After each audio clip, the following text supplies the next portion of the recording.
నమస్కారం ETV news కు స్వాగతం. ముందుగా ప్రధాన అంశాలు. ఇరాన్ ఇజ్రాయెల్ కాల్పుల విరమణ ఉల్లంఘనలను అడ్డుకున్న ట్రంప్.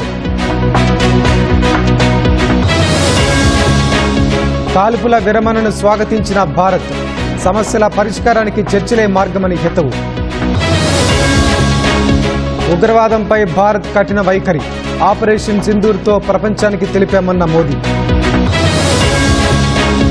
ఉగ్రవాద వ్యతిరేక పోరుకు సైన్యం సంసిద్ధం. 2000 కోట్లతో ఆయుధాల కొనుగోలు. విమానయాన వ్యవస్థలో ఎన్నో లోపాలు. ప్రకటనలో డీజీసీఏ వెల్లడి.